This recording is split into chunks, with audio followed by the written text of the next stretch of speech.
एक रामायण में एक छोटा सा प्रसंग है। मैं उसी प्रसंग के माध्यम से अपनी बात आज पूरी कर रहा हूं। रामायण के उस प्रसंग में जब भगवान राम मां जानकी को ढूंढते ढूंढते जंगलों में पशु पक्षियों से पूछते पूछते जा रहे हैं और अचानक उनकी भेंट हनुमान जी से हो जाती है। और हनुमान जी मदद करने के लिए एक ऐसे व्यक्ति से मिलवाते हैं जो व्यक्ति स्वयं राज्य निकाला होता है, सुग्रीव से। सुग्रीव को उसका भाई बाली राज्य से बाहर निकाल दिया था। भगवान राम ये नहीं जानते कि सुग्रीव का दुश्मन बाली कितना बलशाली है। सुग्रीव का राज तिलक कर देते हैं और बाली के पास वो शक्ति होती है कि वो रावण को अपनी आंख में दबाकर पूरी दुनिया को घूम लेता था। राम और बाली का युद्ध होता है, छुप करके राम जी बाली का वध कर देते हैं।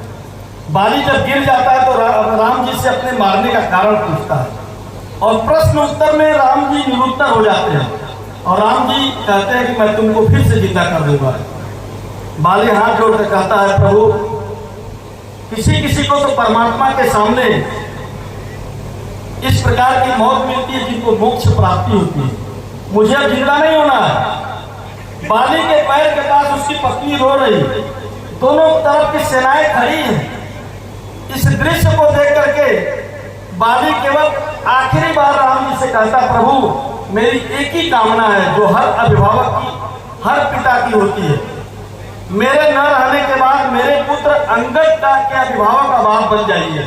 और अंगद का हाथ राम जी के हाथ में सौंप रहा है। इस दृश्य को देख करके सुग्रीव का जैसे कलेजा फट जा रहा है। सुग्रीव को लगता मेरे कारण मेरे भाई का वध हो गया, ये राजपाट लेकर मैं करूंगा क्या। और हाथ जोड़ करके सुग्रीव राम जी के सामने आता है और कहता है, प्रभु अब मुझे राजा नहीं बनना, अब राजपाट मैं नहीं करूंगा, मैं जंगल में जाकर के सन्यासी बनूंगा, मैं तपस्या करूंगा, अपने भाई के वध का प्रायश्चित करूंगा मैं। तो राम जी कहते हैं कि मेरे उस राज्याभिषेक का क्या होगा जो मैंने तुमको पहले ही राजा बना दिया। तो सुग्रीव नाराज होकर बोलता है, जो तपस्या करना चाहता है, जो सन्यासी बनना चाहता है, उसे अब राजा बनाना चाहते हैं। तो राम जी ने बहुत सुंदर जवाब दिया है रामायण में।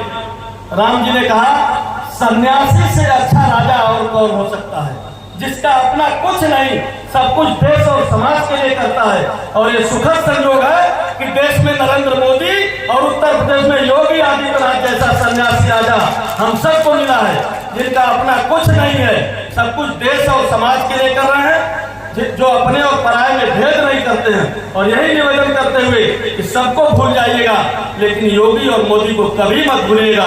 यही अनुरोध करते हुए एक बार स्वदेशी मेले के लिए आप सबका हृदय से अभिनंदन और स्वागत करते हुए और विश्वास व्यक्त करता हूं कि जिला प्रशासन और संगठन के द्वारा आयोजित इस मेले को 10 दिन में प्रचार प्रसार करके स्वदेशी उत्पादों को बढ़ावा देने का काम संत कबीर नगर की पावन धरती से भी होगा।